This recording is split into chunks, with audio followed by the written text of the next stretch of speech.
नमस्कार, मैं डॉक्टर अन्नू भाई सोनी फिर से आपके सामने उपस्थित हूँ संविदा सेकंड कॉन्ट्रैक्ट सेकंड विषय पर चर्चा करने के लिए। पिछले हमारी आपकी जो मुलाकात हुई थी पिछले वीडियो में, उसमें हमने चर्चा की थी एक specific contract, the contract of indemnity and guarantee under section 124 and 126 of the Indian Contract Act 1872. Now today we are going to open the discussion over the contract of bailment, which is provided under section 148 of the Indian Contract Act. आज हम चर्चा शुरू करने जा रहे हैं, उसको हम बोलते हैं कॉन्ट्रैक्ट ऑफ बेलमेंट। हिंदी में इसे कहा गया है निक्षेप का अनुबंध। कुछ किताबों में आपको ये उपनिधान का अनुबंध लिखा हुआ भी मिलेगा। इसलिए जो हिंदी के विद्यार्थी हैं वो दोनों शब्दों का पर ध्यान रखें। निक्षेप का अनुबंध भी कहते हैं और उपनिधान का अनुबंध भी कहते हैं, लेकिन अंग्रेजी में एक ही शब्द है, कॉन्ट्रैक्ट ऑफ बेलमेंट। तो इन शब्दों का आप ध्यान रखेंगे तो कंफ्यूज नहीं होंगे। देखिए, कॉन्ट्रैक्ट ऑफ बेलमेंट भी जैसे कॉन्ट्रैक्ट ऑफ इंडेमनिटी और गारंटी एक स्पेसिफिक कॉन्ट्रैक्ट था, वैसी प्रकार से ये भी एक स्पेसिफिक कॉन्ट्रैक्ट है, एक विशेष प्रकार का अनुबंध है। और आपको जान के ताजुब होगा कि ये जो अनुबंध है वो बिल्कुल आपके दैनिक जीवन में आप उससे रूबरू होते हैं, हम उसको ठीक से समझ नहीं पाते उसके तकनीकी स्वरूप को, वरना एक ऐसा अनुबंध है जो आए दिन आप करते रहते हैं। आज हम उसी पे चर्चा करेंगे। बेलमेंट जो शब्द है, बेलमेंट का मूल जो अर्थ होता है वो होता है टू डिलीवर दी गुड्स, वस्तु को किसी चल संपत्ति को सौंपना। To deliver the goods are movable property. एक बात आपको पहले बता दूं कि इस धारा के तहत ये जो हम चर्चा कर रहे हैं उसमें अचल संपत्ति पर हम कोई चर्चा नहीं करेंगे। So for the immovable property is concern, it is beyond the coverage of this matter। ये उसकी सीमा से बाहर है। अचल संपत्ति जो है इसकी विषय वस्तु नहीं है। immovable property is not a subject matter of this section or this contract। only the goods, जिसे हम माल कहते हैं या जिसे हम चल संपत्ति कहते हैं, आप उसे चल संपत्ति कहें, मूवेबल प्रॉपर्टी कहें, मूवेबल प्रॉपर्टी के संबंध में ही आज हम चर्चा करेंगे। मूवेबल प्रॉपर्टी ही बेलमेंट की या उपनिधान की विषय वस्तु होती है। ये इसका पहला सिद्धांत है। अचल संपत्ति कभी भी उपनिधान का विषय वस्तु, निक्षेप का विषय वस्तु नहीं होती। हमेशा माल या चल संपत्ति, देखिए गुड शब्द का इस्तेमाल किया गया है किसमें, धारा में, लेकिन उसको अधिक से अधिक समझने के लिए हम उसमें मूवेबल प्रॉपर्टी शब्द का भी इस्तेमाल कर सकते हैं। तो अब समझें कि बेलमेंट का मतलब क्या होता है। It is the delivery of the goods or the movable property from one person to another person for specific purpose and under certain condition और specific condition that after the accomplishment or after the fulfillment of such specific purpose the movable property or goods shall be returned to the person who has delivered it or who delivered it। इसको फिर से समझें कि bailment के अंतर्गत चल संपत्ति या किसी माल का एक व्यक्ति के द्वारा दूसरे व्यक्ति को कब्जा सौंपा जाता है। देखिए, very important word here, that is the possession. The delivery of the goods means the possession, delivery of the possession of the goods to one person to another person. एक व्यक्ति के द्वारा किसी चल संपत्ति या माल की सुपुर्दगी जब दूसरे व्यक्ति को की जाती है, क्यों? किसी उद्देश्य के लिए, किसी स्पेसिफिक उद्देश्य के लिए। अब उद्देश्य क्या क्या होंगे भाई पर आगे चर्चा करेंगे। तो जब आप अपनी किसी चल संपत्ति को या किसी माल को किसी दूसरे व्यक्ति को किसी विशेष उद्देश्य के लिए इस शर्त के साथ सौंपते हैं, देखिए इस पर ध्यान दीजिए, अंडर सर्टेन कंडीशन, इस शर्त के साथ सौंपते हैं अंडर स्पेसिफिक कंडीशन कि ऐसे उद्देश्य की पूर्ति होने के बाद आफ्टर द फुलफिलमेंट और अकम्प्लिशमेंट ऑफ स्पेसिफिक पर्पस वो संपत्ति आपके पास लौट करके पुनः आ जाएगी। उस संपत्ति का जो पोजीशन है वो फिर से आपके पास लौट के आ जाएगी या आपके निर्देशानुसार उसकी व्यवस्था कर दी जाएगी। According the property will be either return to you और according to your direction the property will be disposed.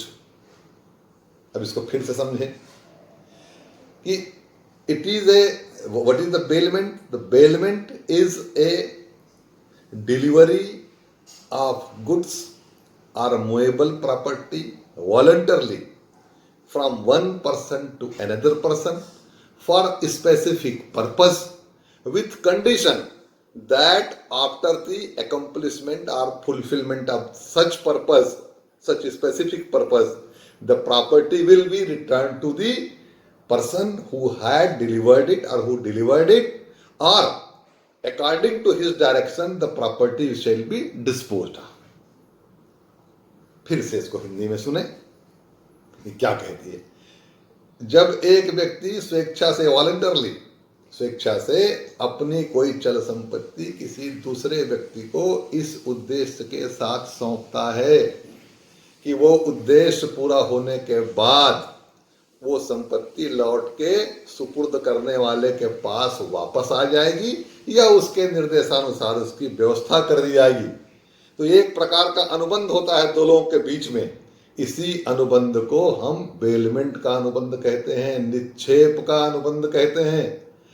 According to the section 148, when one person deliver the goods और deliver the possession of goods, जब भी अपन delivery करेंगे तो उसमें possession ही देंगे हम पे, तो when one person deliver the possession of goods to other person with for person for specific purpose and under condition that after the fulfillment of that specific purpose the property will be returned to that person, to the person who is delivering it, or according to his direction the property will be disposed of।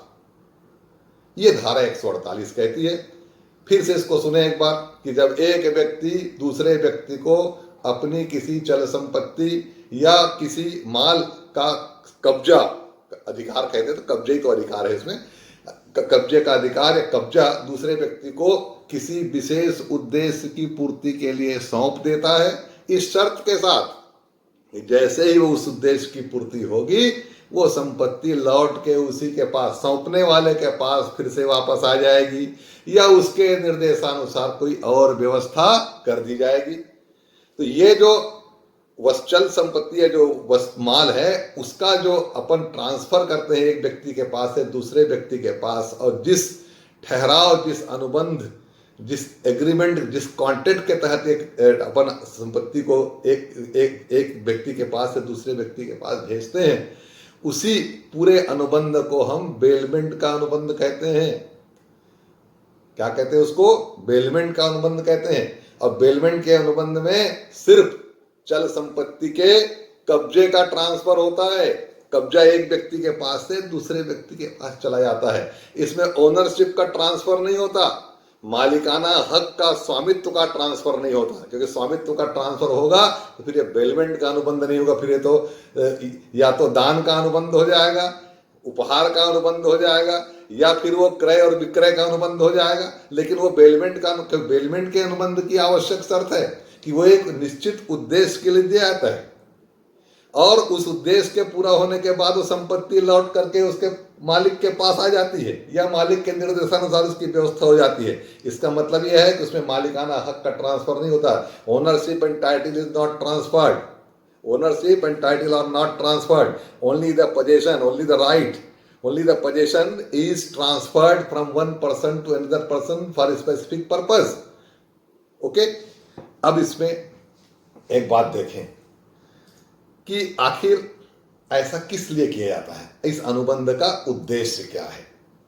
अनुबंध के उद्देश्य पर पहले चर्चा करें, फिर इसके थोड़ा लक्षणों पर चर्चा करेंगे। उद्देश्य होता है कि हम कई बार बहुत सारे उद्देश्य से, बहुत सारे उपयोग के कारण या बहुत सारी आवश्यकताओं के कारण अपनी किसी चल संपत्ति को किसी दूसरे को सौंप देते हैं। ताकि एक विशिष्ट उद्देश्य की पूर्ति होने के बाद हम उसको वापस ले सकें। जैसे बहुत बढ़िया उदाहरण आपको बताता हूं। आप लंबे समय के लिए देश से बाहर जा रहे हैं, आपके पास मोटर कार है, उसको रखने की सुविधा आपके पास है नहीं, आपने उसको अपने मित्र को सौंप दिया कि साहब ये गाड़ी रखिए, इसकी चाबी रखिए और 6 महीने तक के आप इसका उपयोग करें या ना करें अपने गैराज में रखिए, जब जरूरत हो बाहर निकाल लीजिए आवश्यकता अनुसार, और मैं 6 महीने के बाद जब लौट के आऊंगा तब मैं अपनी कार वापस ले लूंगा। What is this? It's a bailment of the car, है ना। ये कार का जो है निक्षेप है, किस शर्त के साथ कि भाई जब मैं लौट के आऊंगा तब ये कार मुझको वापस मिल जाएगी, ठीक है।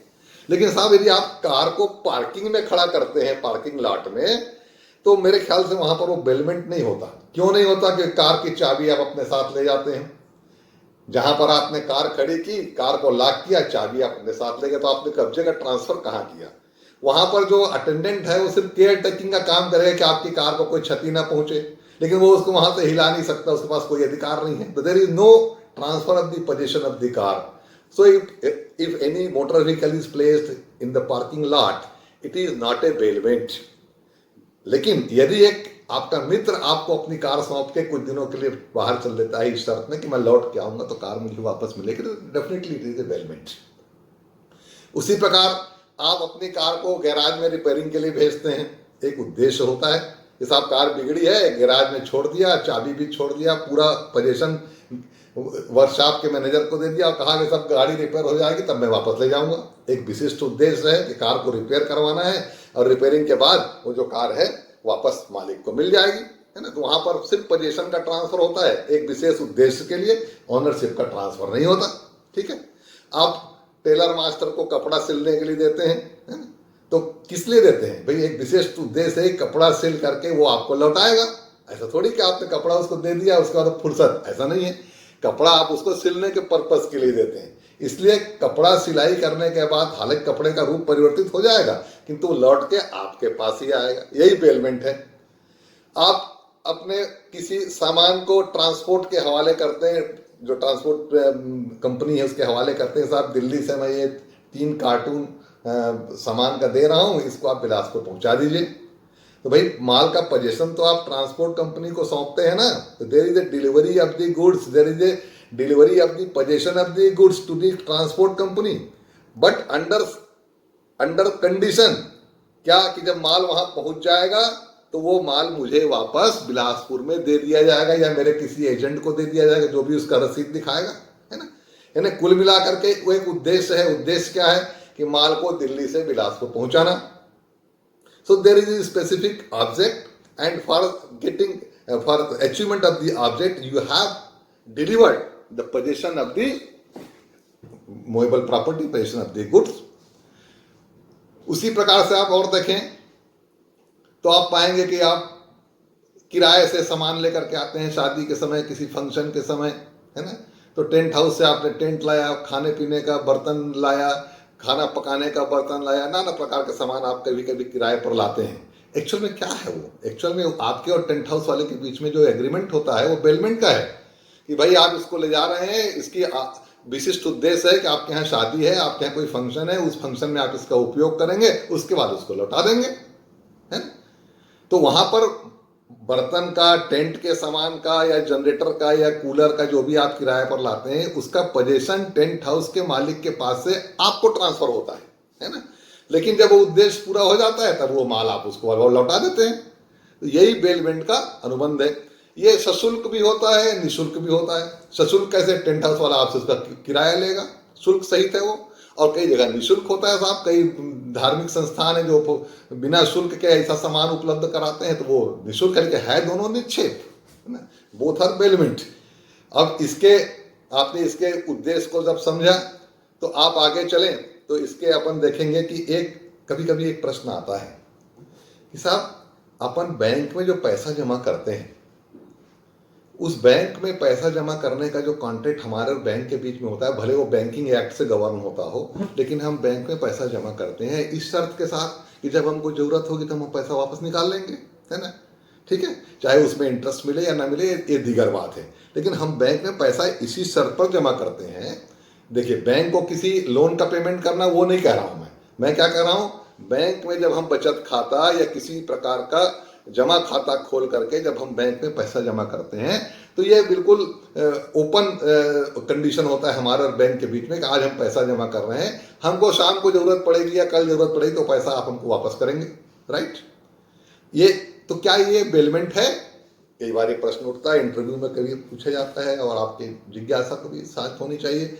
तो whether the transaction between the customer and bank regarding the deposit of the money money lies under the contract of the bailment or not, it's very important question।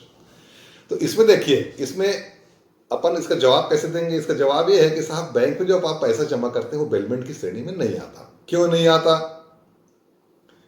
नकदी भी जमा करते हैं, वो भी वैल्यूएबल चल संपत्ति है, उसको हम वापस लेने की शर्त पर देते हैं, एक विशिष्ट उद्देश्य है कि उसकी वो सुरक्षित रहेगा बैंक में, ये सारी चीजें तो है। कि बेलमेंट क्यों नहीं है? वो बेलमेंट इसलिए नहीं है कि जो नकदी या जो करेंसी आप बैंक में जमा करते हैं, बैंक उसी करेंसी को वापस करने के लिए बाध्य नहीं है, उस वैल्यू को वापस करने के लिए बाध्य है, लेकिन उसी करेंसी को वापस करने के लिए बाध्य नहीं है। जबकि बेलमेंट की यह अनिवार्य शर्त है कि जो संपत्ति, जो माल हम आपको सौंपें, उस उद्देश्य की पूर्ति के बाद वही माल आप हमको वापस करेंगे, ठीक है। यदि उस माल में प्राकृतिक रूप से कोई वृद्धि हो जाती तो वो भी वापस करेंगे, लेकिन दूसरा माल नहीं देंगे, है ना। यदि दूसरा माल देंगे तो फिर एक बेलमेंट का जो कॉन्ट्रैक्ट है उसका इन्फ्रिंजमेंट माना जाएगा, उसका वायलेशन माना जाएगा, उसकी फिर क्षतिपूर्ति भले हो जाए, लेकिन वो एक प्रकार से बेलमेंट की अनिवार्य शर्त है कि the same movable property, same goods which were delivered by the first person must be returned in the same position or in converted position or in transformed position, but the movable property should not be changed। उसको बदला हुआ नहीं होना चाहिए। वो ऐसे उसका रूप परिवर्तन हो सकता है, लेकिन आप उसकी जगह दूसरा सामान नहीं ले सकते, वो बात की बात है। लेकिन बैंक में क्या होता है, जब आप कोई पैसा जमा करते हैं, मान लो आपने 500-500 रुपए का कोई विशिष्ट नंबर वाला 100 ठो नोट 50,000 रुपए जमा किया, तो भाई आप बैंक वाला आपको वही नोट थोड़ी वापस करेगा। वो कोई भी 50,000 रुपये आपको वापस कर सकता है, जिसमें 500 के नोट भी रहेंगे, 100 का भी रहेगा, 20 का भी रहेगा, 10 का भी रहेगा, चिल्लर भी रहेगा। 500 का नोट आपने जमा किया, आपको 500 का नोट हो सकता है वापस कर दे, वही नंबर वाला वही नोट थोड़ी वापस करेगा जो आपने उसको जमा किया है। तो इस कारण से ये बेलमेंट की श्रेणी में नहीं आता। तो हमने देखा कि बेलमेंट है क्या। तो बेलमेंट एक व्यक्ति द्वारा अपनी चल संपत्ति या वस्तु का दूसरे व्यक्ति को इस शर्त पर उसके कब्जे का हस्तांतरण है कि उस उद्देश्य के पूरा होने के बाद वो संपत्ति, वो माल, वो जो चल संपत्ति है वो सौंपने वाले को वापस मिल जाएगी, वापस कर दी जाएगी या उसके निर्देशानुसार उसकी व्यवस्था कर दी जाएगी, राइट। अब देखें इसके कुछ आवश्यक तत्व जो एग्जामिनेशंस में आते हैं कि भाई उपनिधान से आप क्या समझते हैं, इसके आवश्यक तत्वों को समझाइए। तो पहला आवश्यक तत्व तो ये हुआ कि एक प्रकार का ये स्पेसिफिक कॉन्ट्रैक्ट है ना। दूसरा हुआ कि इसमें 2 पक्षकार होते हैं साहब, 3 नहीं हो सकते और 1 भी नहीं हो सकता। मतलब you must have at least 2 parties, कम आपके पास 2 पक्षकार ही होने चाहिए। 2 पक्षकार से अधिक में बेलमेंट नहीं है। एक पक्षकार कोई बड़ा ग्रुप हो सकता है, अलग बात है, लेकिन वो एक ही पक्षकार माना जाएगा। तो एक पक्षकार जिसको अपन बोलते हैं बेलर और दूसरे पक्षकार को कहते हैं बेली। इसको थोड़ा बताना मैं शुरुआत में भूल गया। देखिए, जो व्यक्ति अपनी चल संपत्ति या अपनी प्रॉपर्टी या अपना माल दूसरे व्यक्ति को सौंपता है बेलमेंट के अंतर्गत, उसे हम बोलते हैं बेलर, निक्षेपी, है ना। और जिस व्यक्ति को सौंपा जाता है, जो उस वस्तु को प्राप्त करता है, उसको अपन बोलते हैं बेली। तो we have 2 parties, one the bailor and the bailee. Bailor is a person who delivered the goods, who delivered the position of goods to whom? To the bailey. The bailey is a person who received the goods, who received the possession of goods under the bailment. तो 2 पक्षकार हुए, एक baler हुआ, एक बेली हुआ, ठीक। Number तीसरा, उसमें एक विशिष्ट उद्देश्य होना चाहिए कि भाई आखिर सामान क्यों दिया जा रहा है दूसरे व्यक्ति को। रखने के लिए दिया जा सकता है, रिपेयरिंग के लिए दिया जा सकता है ना। उसको सुधारने के लिए दिया जा सकता है, जैसे सोना आपने दिया सुनार को गहना बनाने के लिए, वो भी बेलमेंट है ना। आपने टेलर मास्टर को कपड़ा दिया सिलने के लिए, वो भी एक बेलमेंट है। आपने वॉशरमैन को, कपड़ा धोने वाले को कपड़ा धोने के लिए दिया, वो भी बेलमेंट है ना। आपने ट्रांसपोर्ट में माल यहाँ से वहाँ पहुँचाने के लिए लगाया, वो भी बेलमेंट है। आपने किसी अपने पालतू पशु को, हम उसको कभी कभी मूवेबल प्रॉपर्टी मानते हैं, हाँ, आप अपने पालतू पशु को किसी के पास कुछ दिनों के लिए छोड़ जाते हैं देख रेख के लिए, वो भी एक बेलमेंट है। तो इस प्रकार से एक विशिष्ट उद्देश्य के लिए बेलमेंट होता है। ठीक, तो दो पक्षकार हुए, एक विशिष्ट उद्देश्य हुआ और एक शर्त जो क्या अनिवार्य तत्व है। It is soul of the bailment. क्या कि इसमें सिर्फ कब्जे का हस्तांतरण होता है, स्वामित्व का हस्तांतरण नहीं होता। मालिकाना हक का, स्वामित्व का स्थानांतरण या हस्तांतरण नहीं होता। इसमें सिर्फ कब्जे, एक अधिकार का हस्तांतरण तो होगा, जब आप उसको सौंपेंगे तो उसको अधिकार देंगे, तो अधिकार का है, उस पर आपका फिजिकल कब्जा नहीं होगा, उस पर उसका फिजिकल कब्जा हो जाएगा, ये अधिकार उसको मिल जाएगा। तो कब्जे का अंतरण या कब्जे का हस्तांतरण होता है। उसके बाद एक और बहुत बड़ी बात है, वो ये कि एक शर्त रहती है उसमें, अनिवार्य शर्त, it is A mandatory for the bailment, कि जैसे ही वो उद्देश्य पूरा होगा वो संपत्ति लौट करके सौंपने वाले के पास आ जाएगी। यदि ये शर्त नहीं होगी तो फिर क्या होगा कि या तो फिर वो गिफ्ट हो जाएगा या फिर वो सेल हो जाएगा, है ना। तो दोनों ही नहीं है, ये सिर्फ बेलमेंट है। इसलिए इसमें अनिवार्य शर्त है कि उस उद्देश्य के पूरा होने के बाद वो संपत्ति लौट करके सौंपने वाले के पास आ जाएगी। ठीक, अब उसके बाद एक प्रश्न उठता है, क्या ये सशुल्क होगा कि निशुल्क होगा? तो दोनों हो सकता है, ये निशुल्क भी हो सकता है, ये सशुल्क भी हो सकता है ना। यदि वो सशुल्क है तो विथ फी कहलाता है, निशुल्क है तो ग्रेशियस कहलाता है। बहुत सारे, अब आपके पास कोई आया, आपकी मोटरसाइकिल लग गया, भैया इसको 4 दिन रखना है यार, मैं 5वें दिन आके ले जाऊंगा, और आप उसके लिए कोई शुल्क नहीं लेते हैं, बहुत स्वाभाविक सी बात है। तो ये कैसा है, कैसा निक्षेप है? सशुल्क नहीं, निशुल्क निक्षेप है ना। ठीक है, लेकिन कुछ शुल्क सहित होते हैं। मैंने टेंट हाउस वाले का उदाहरण बताया, उसमें शुल्क सहित होता है। टेलर मास्टर टेलरिंग का चार्ज लेता है, रिपेयरिंग करने वाला रिपेयरिंग चार्ज लेता है। तो ये सारे जो निक्षेप हैं ये सशुल्क निक्षेप हैं। ठीक है, ये मौखिक भी हो सकता है और लिखित भी हो सकता है। ठीक है ना, कैसा होना चाहिए इसको मौखिक भी हो सकता है और ये इसका लिखित होना कोई आवश्यक नहीं है। लेकिन यदि मौखिक है तो फिर दोनों पक्षकार जो हैं उस पर सहमत होने चाहिए। एक पक्षकार यदि उससे इनकार कर दे तो फिर मामला झंझट में पड़ेगा, विवाद में पड़ेगा। इसलिए लिखित होना जहाँ ज़्यादा अच्छा है, लेकिन वो कोई अनिवार्य कानूनी शर्त नहीं है। यदि पक्षकार आपस में सहमत हैं, दोनों के बीच में सद्भावना है, तो ये मौखिक भी हो सकता है। उसके आगे एक बात इसमें और भी है कि इसमें अनुबंध के जो तमाम गुण होते हैं, आवश्यक तत्व वो भी होने चाहिए। दोनों पक्षकार जो हैं वो सक्षम होने चाहिए अनुबंध करने के लिए, है ना। और पक्षकारों, जो एक पक्षकार है वो दूसरे पक्षकार के साथ में जो उसका प्रस्ताव और स्वीकृति होनी चाहिए। ये तमाम जो अनुबंध के आवश्यक तत्व हैं ये सब इसमें होने चाहिए।